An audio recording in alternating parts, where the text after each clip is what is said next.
Now, why would you go to sleep? Sleeping sounds boring.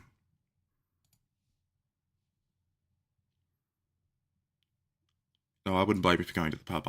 I've already been today. Technically, I didn't have anything to drink, but still went to the pub. Now, let me know how the audio levels are and everything. I'm using my recording mic, which I normally don't use for streams.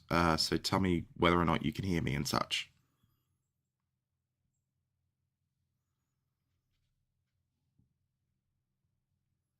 At least I hope you can hear me. Audio good? Perfect. All right. So normally this would be something that I would do as a video, but I wanted to do something a bit more collaborative on it because, quite frankly, the art of actually looking at sources is becoming painfully clear to me that it's just not happening anymore. God, like that Zoomer Historian VOD of mine, which has the most balked audio on the planet. I'll turn myself up a little bit. It has the most balked audio on the planet. The audio has been balked in the last few videos too because I've been sick and I apologize.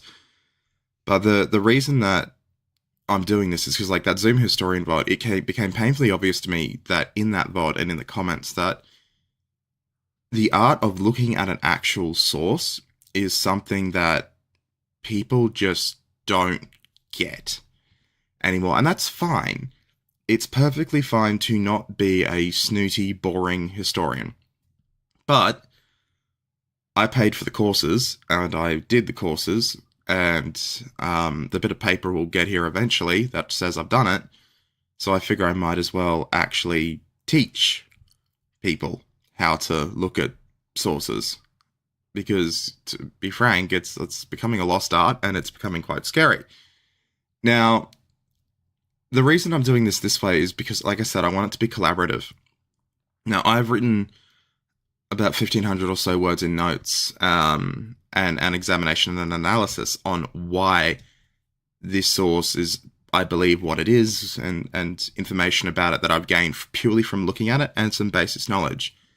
So the VOD of this will stay up. If it goes down at any time, it's just because I'm going to edit out the sort of introduction and give it a new thumbnail and re-upload it. But this will be on the channel, if not in its original form as a VOD, then as a proper video. Now, first things first, chat. I want you to tell me, what is this? What is this, and where is it from? There will be a quiz, because I intend to do this with propaganda going forward more than once, if people like it. But I want you to tell me exactly what this is. Yep, Roman coin. Yep, Roman coin. Can you tell me what part of the Roman period we're talking about? Are we talking Republic? Are we talking Empire? Are we talking late Empire? Getter and Caracalla? No, it's not, but I like the guess. Good morning, SPR. It's Nero.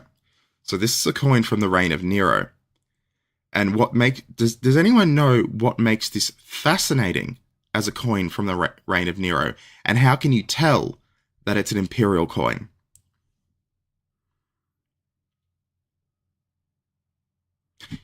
Joseph Gill's got it perfectly. Nero and his mum. That's what makes it fascinating. It has Nero's mother, Agrippina the Younger, on it.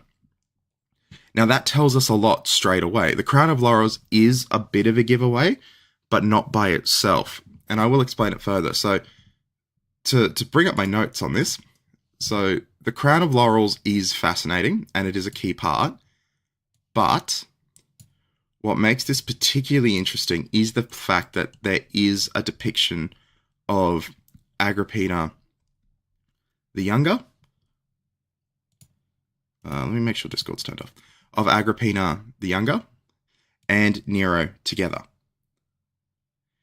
Now, the fact that they're together is something that tells us something else about when this coin was made. The fact they're together tells us exactly when this was made, because it tells us that it was made during the first few years of Nero's reign before, he offed his mother and murdered her, allegedly. So these are actually comparatively rare.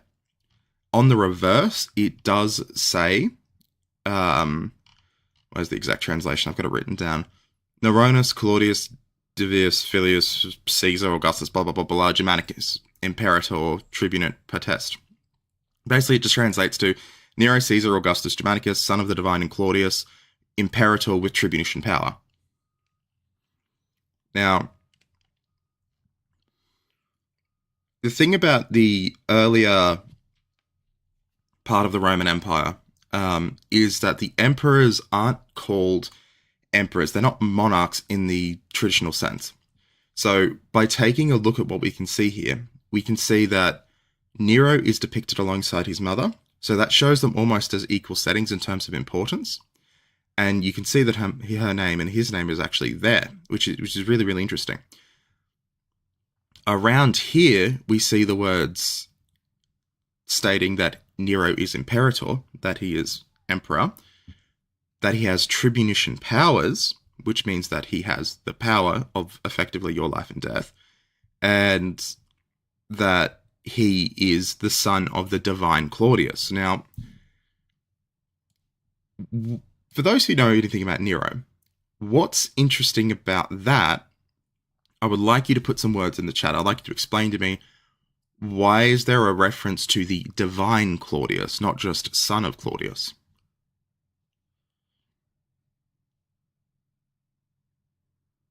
Also, why are there two things on my screen?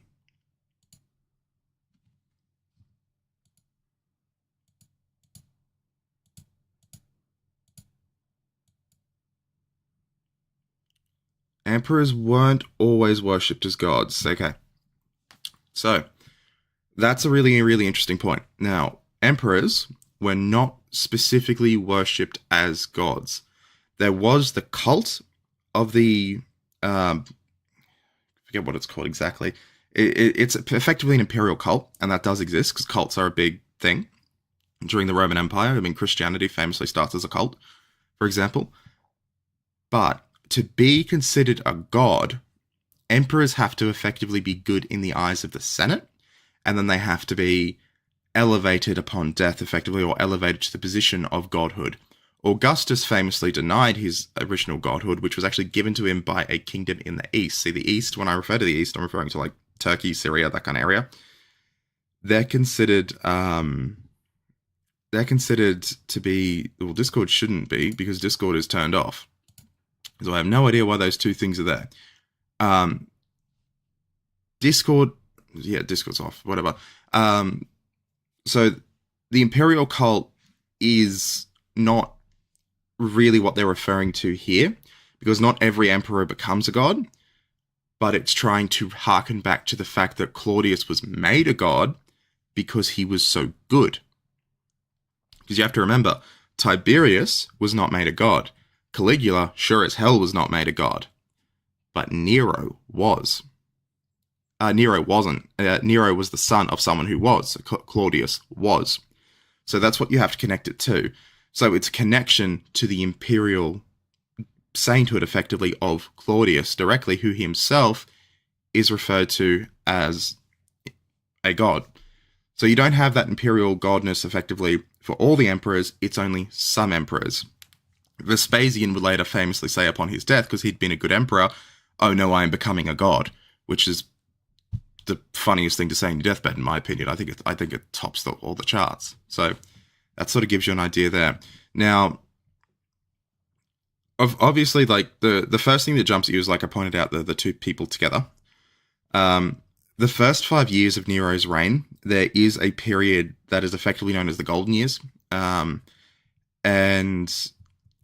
it is really just it's a great time to be in the Roman Empire. And a lot of people do point out the fact that the empire was effectively being run through the advice of Agrippina, who was the mother. Now, but while we're on that, I want to ask, why would they take explicit pains to point out that Nero was the son of Claudius? You may need some Roman knowledge here for that. I'll just give it a minute to go through. I also still have no idea why there are two mountains with spinny bits on my stream, but we'll figure that out later.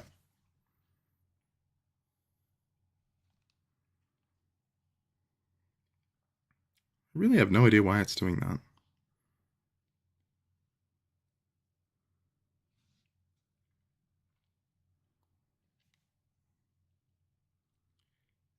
Nope, not about him being a girl. It is something to do with his legitimacy.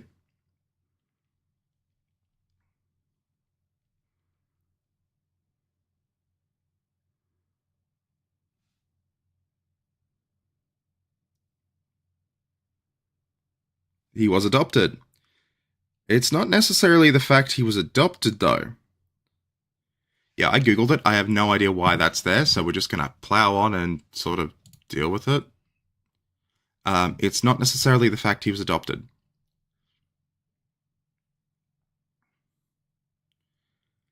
Nero was so adoption in Rome is completely fine. You can adopt people all the time.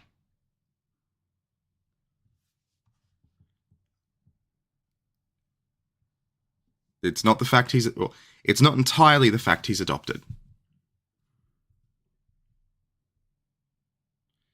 Okay, so Nero was adopted, yes, but that's completely fine in the Roman sense. The Romans did not care about adoption in the way that in the modern era do.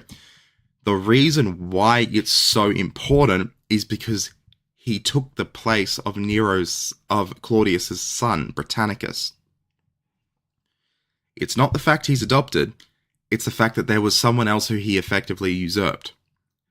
Now, that is where the drama comes from. Maybe if I make it bigger, that will stop this stupid thing.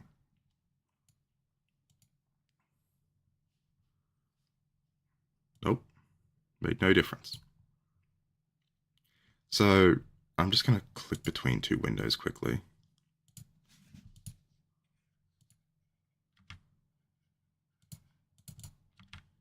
Ah, I figured it out. They are removed. It was the Fugies being broken.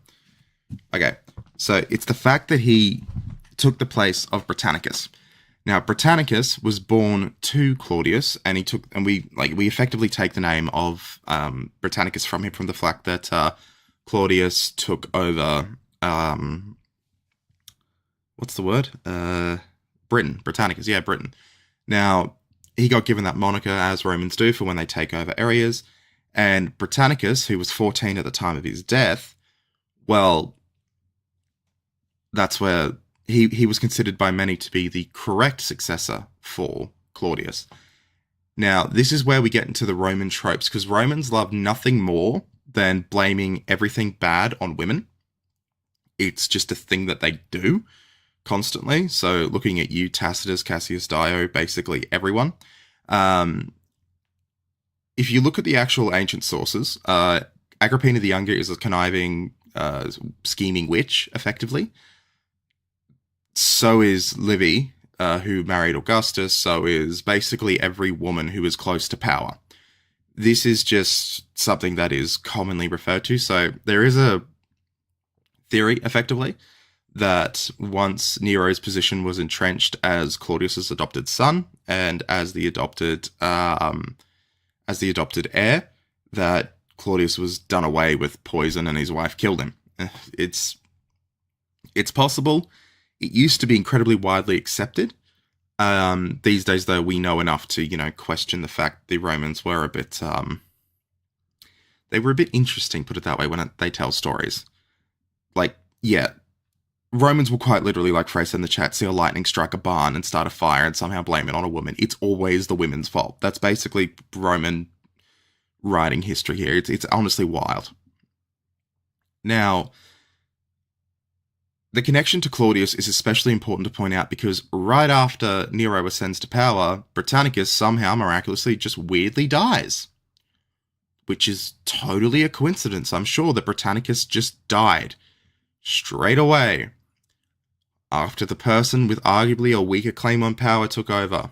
Yes, very, very strange that, isn't it? Very, very, very odd. Wonder why that happened. So that could be part of the big reason that they are turning around and linking the legitimacy of Nero straight to Claudius. It's a very big thing. Now, we've talked about the leaves a little bit, the crown of leaves. Yeah, I know, wild, right? Livia didn't poison 90% of the characters in I, Claudius. It's strange.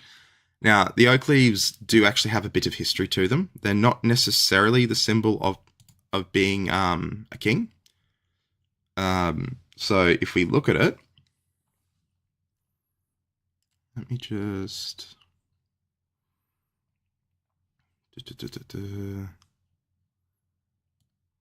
nope, not that one. There it is. Let me just go into my notes here.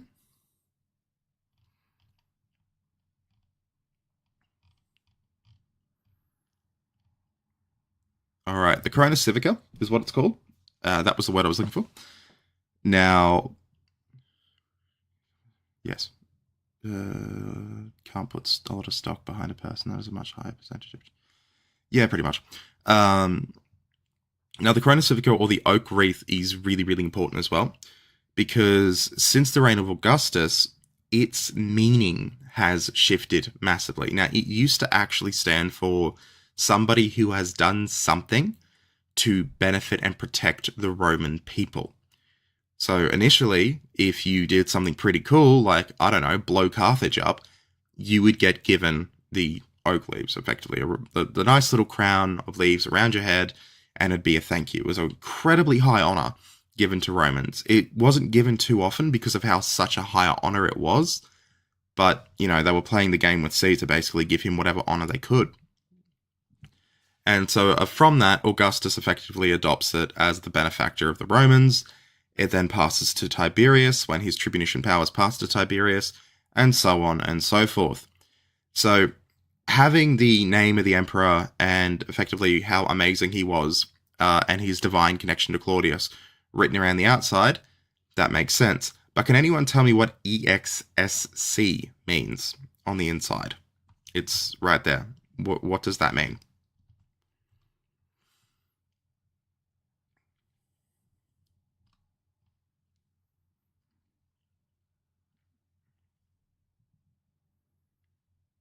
Yeah, don't be shocked that it reminds you of other awards, Barker, like the Order of Victory. It's a commonly used thing since the Romans to use this as another reward. Now, the EXSC is really important because it gives us a great political insight.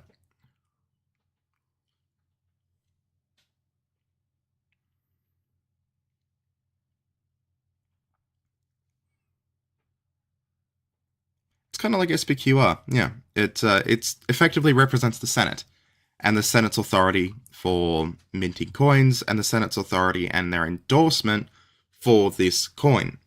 So coins are effectively, and I need to go and open the door because my cat is being stupid and he's going to tear my carpet up. Come on, sausage, get inside. All right.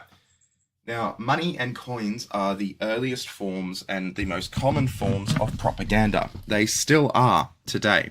Money is propaganda, whether you realize it or not.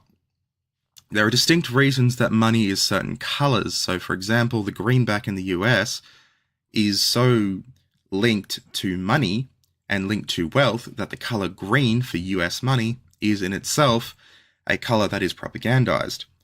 Concurrently, you have colours such as green and gold for the Australian coins, Australian notes, sorry, for the $100 bill and the $50 bill, and they are nationally considered symbols of wealth and prosperity based on the wattle tree. So they are our national colours as well. So you have these colours that are designed specifically to present power, to present propaganda and prosperity for the state. Now, the reason that coins were so important during the ancient period is because while, yes, statues were sent everywhere into the provinces and such as the Augusta Prima Porta, not every town is going to get a statue. But everyone is going to have to use money at one point. They're going to have to use it. So seeing money and seeing the faces of the people who are meant to be in charge, what is this cat doing, is vital to presenting yourself as the legitimate government. Now, for the Romans, not altogether thrilled with the idea of monarchy, seeing two faces of just some random bloke and woman on the coin saying, hey, that they're divine and that they have imperial power, that's not going to go down well. They really will not accept it. Even though they effectively have accepted monarchy by this point, they like to pretend they haven't. Think of it like anyone in Russia who still believes that they have free elections. They really just, they don't, but they like to think they do. So by stamping the approval of the Senate on the coin, it does show the world flat out, oh look, the Senate has given us endorsement. The Senate endorses and blesses the Imperator. The Imperator stands up for us. It's all about making everyone accept it. It does one other thing too, politically. It shuts the Senate up. If you give the senators, and by proxy their class, because the Senate class is actually a class in Rome, a little bit of special treatment, they will shut up and let you do whatever you want. Because, oh look, we're still in charge. It's a restored republic. That's what Augustus said. We still have power. Never mind that Nero can execute us whenever he feels like it. We still have power. Look at us. We're still special. So, that little EXSC is probably one of the most important parts on this coin. Does anyone else see anything, notice anything else about the coin?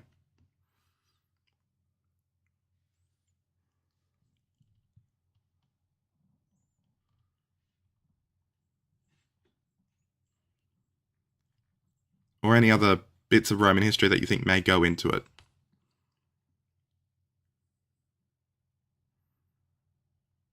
Now, we talked about the leaves.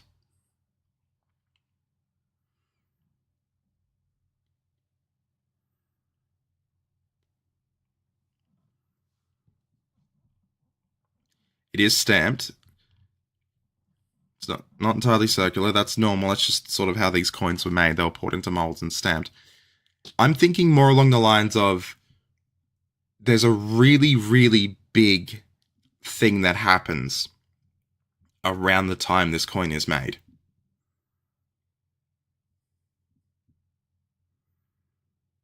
Oh, she's just got her hair done up as a nice fancy Roman. I don't expect many people to know this because it's a little niche, but this is one of the... Yeah, okay, Joseph Gill's got it perfectly. This is around the time, and the great thing about this with the fact that Nero and his mother is on it, is we can put this to being around the time that the value of the Roman coin, the denarius and the aureus, the gold and silver coins, the metal content, the precious metal content, is starting to be devalued at this point. Now, can anyone explain to me why you shouldn't devalue money?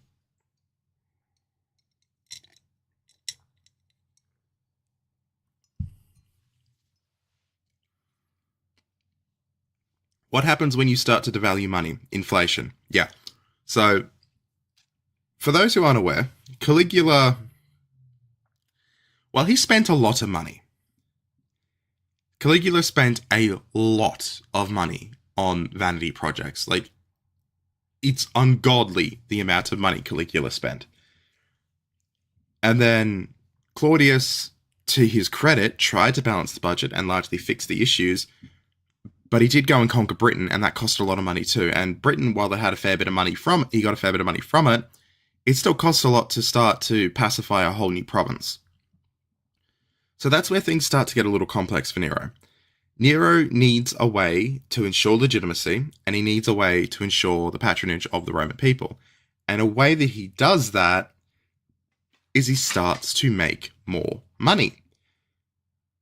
Because money means that people will follow him. You give people money, and they start to follow. What are you doing, you silly cat? Get down. Get down. Get down. Down. Yes, money makes people follow you. But the problem is when everyone has more money and that money is discovered to be worth less money than previous money, well, things start to cost more because there's more money out there. And yeah, so this is one of the first recorded examples of inflation taking part.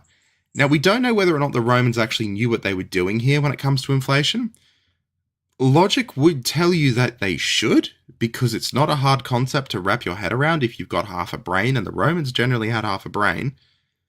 But either way, there starts to become serious inflation issues, and things start to get more expensive. And those first 5 years of Nero's reign, well, they start to look great as things get down and worse as time goes on.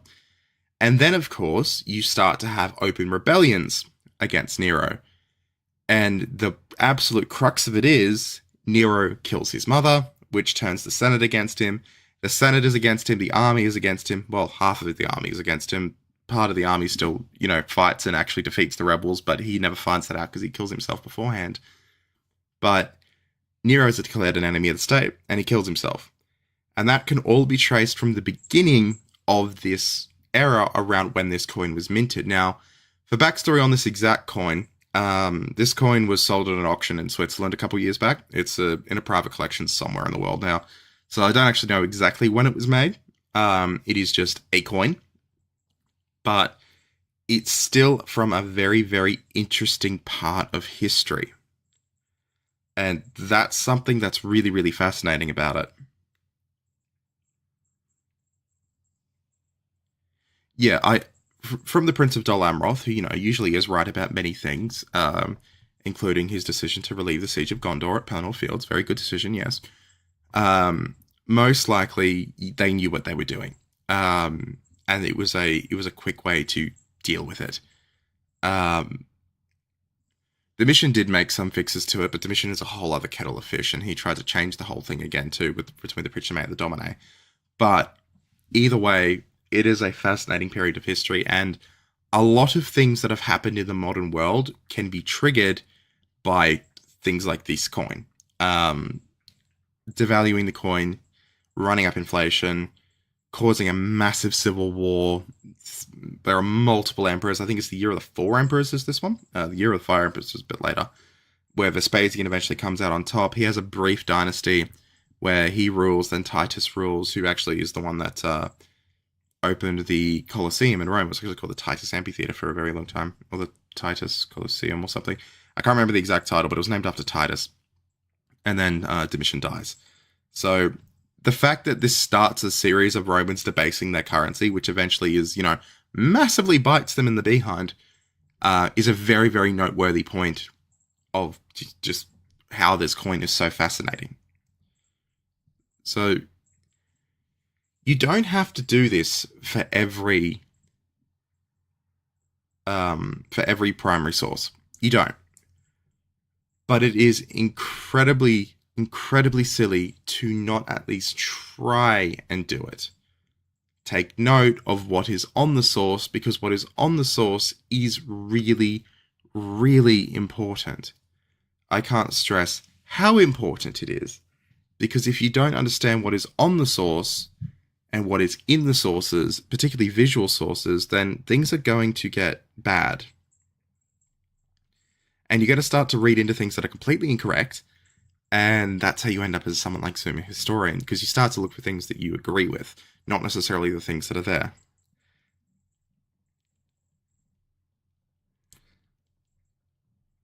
Now, there is another image that I will bring up. It's a little less shocking.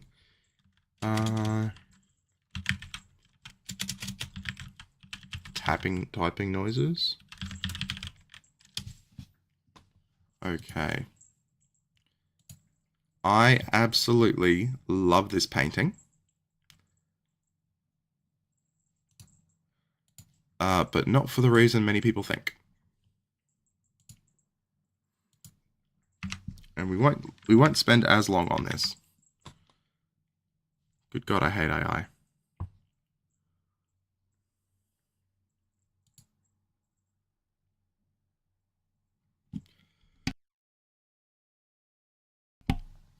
Okay, waiting for that to come up. Alright, that's not really showing the way I want it to.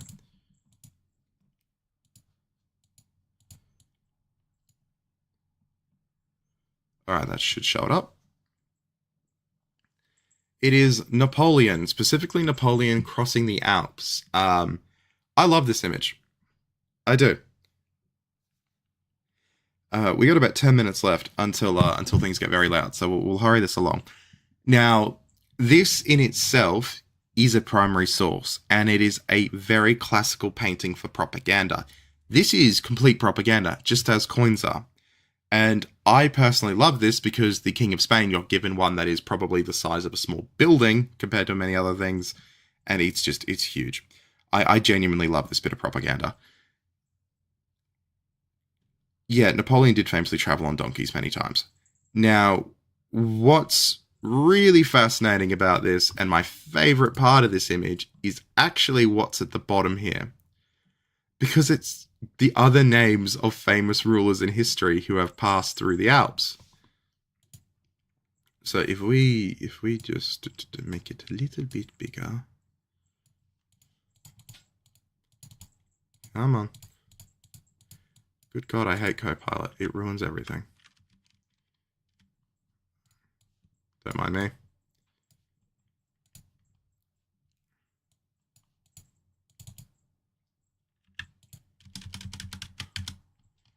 Alright, we zoom in there. You can see the names Carolus Magnus or Charlemagne, Charles the Great, Hannibal Barca, Napoleon Bonaparte. He's putting himself on a pedestal next to the great rulers who passed through the Alps. And there are other great things about this image that just exude propaganda. For example, the fact that he's got the red and the blue and the white. He is the French flag, but specifically the red, the support of the people. The fact that he's got... Yeah, the painting has a weird relationship with gravity and the wind. The fact that he is on the white horse. You know, there is a lot to be said about white horses and visual depictions as well.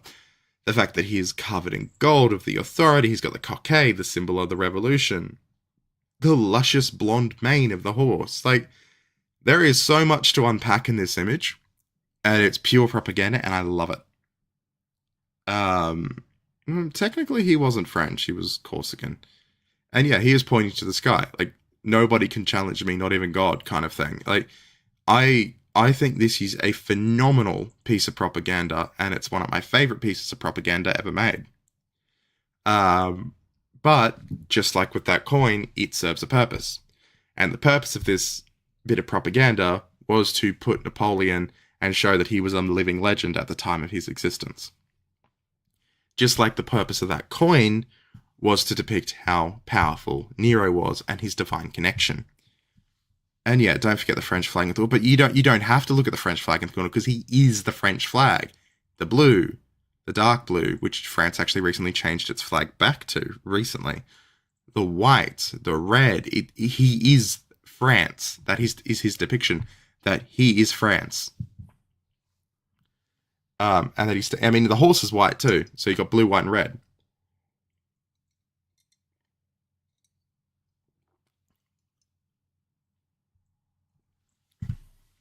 Why did so many French revolutionaries get god complexes? You answered your own question with the question then. French revolutionaries are absolutely wild. But yeah, that was the purpose of this stream. So if anyone has any questions, shoot away. I wanted to talk about propaganda and go through how you examine sources and such, and things to look for, really important things to picture. Because, if you ever looked at the tie of certain politicians and you wondered why they wear red, white, and blue tinged suits, there's a reason for it.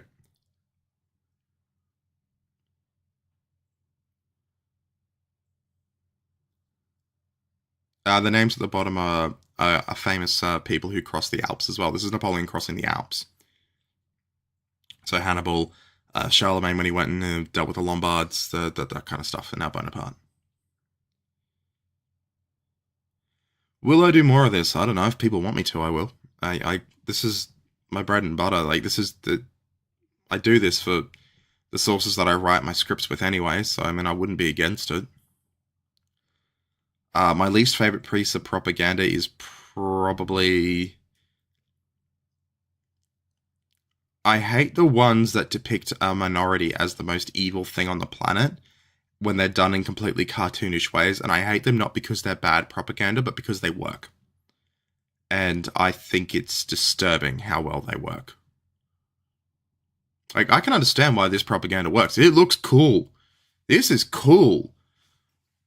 You know, blaming everything on a X minority here because, so and so politicians. That's so, yeah, less cool. Not cool. Don't like it.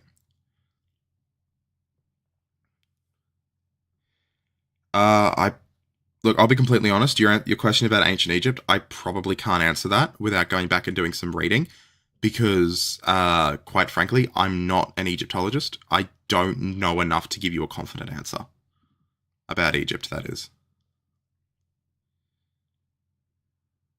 what piece of propaganda? Anything Russia does today in the West fails massively for the majority of people because it's absolutely hilarious, but it gets just enough people to be effective.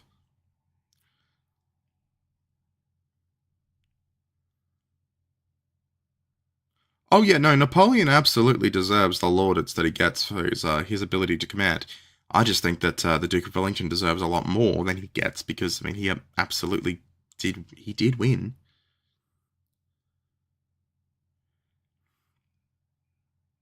I can do Soviet propaganda if people really want to see it. I mean, I've done a lot of Soviet propaganda before in videos, like used it as back image, but I could absolutely do it.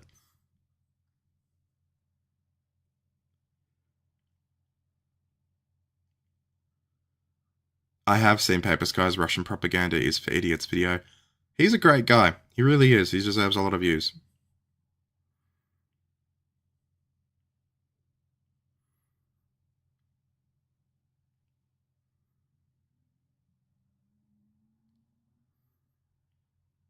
Oh god. Okay. Yeah, that's a good idea, Swan. Next time, if people want a next time, and leave comments on the VOD when it goes up as a video that you want a next time, I will do the really not straight Chinese, Russian, Soviet propaganda.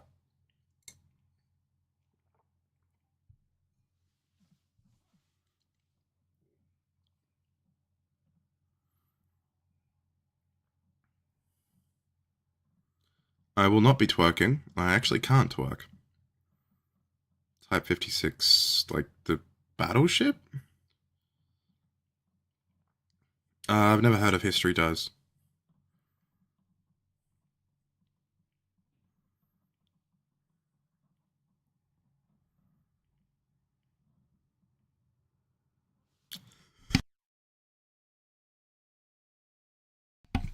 You could not pay me to twerk. It will not happen. I wasn't even born in 1986. Yeah, they did. Funny Austro-Hungarian moment. They absolutely did.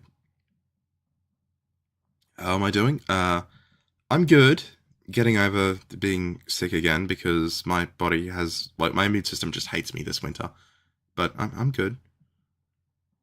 Yeah, if I did talk over myself and sort of stumble around a little bit, I do apologize. I am just getting over bronchitis.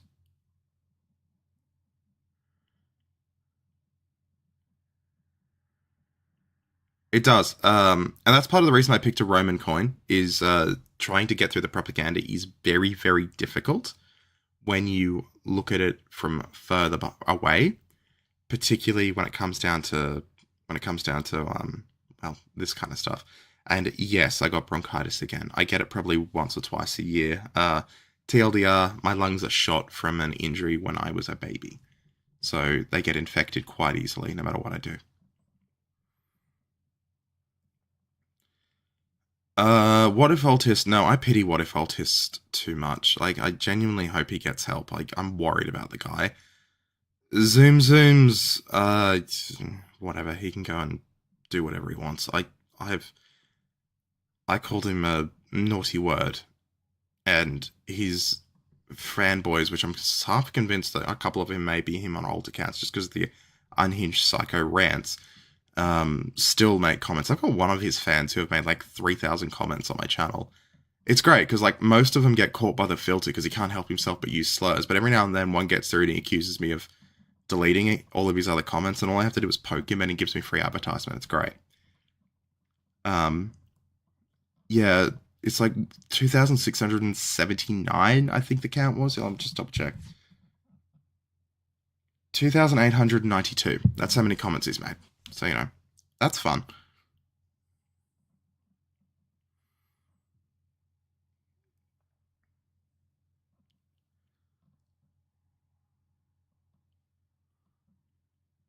Yeah, no, thank you for that. I will get better. It's just I've got antibiotics. It just is what it is. But yeah, that's propaganda. If people want to like talk more propaganda, I'm happy to do this again. Maybe I'll even bring on another one of the YouTubers that you all know and love, and we can chat about propaganda too. So I will leave this up on the channel. I've always wanted to do some kind of podcasty thing where I just chat history and include the chat. But yeah, no, it's something I've wanted to do for a while. This is not the big announcement that I was trying to make, hinting at in my last video. Not trying to make, but hinting at in my last video. That's still coming in the next 2 or 3 weeks, and I'm very excited. Very excited to show off what's going to go on. No, Canadian boy, I do hope your heart's doing better, and I am sorry about your parents. My mum's in hospital at the moment, and yeah, it absolutely ripped into my heart and made me very, very scared when I heard that she was going to hospital, even though it was not for much. But I've not heard of Grover for very much, but I do have to go because I'm going to start going to cook my little kids' dinner because they're going to be home from school soon. So thank you all for joining me. And yeah, no, leave comments if you want the VOD when this pops up. If you want more of me ranting about propaganda, and maybe I can bring in some other people as well. So toodles.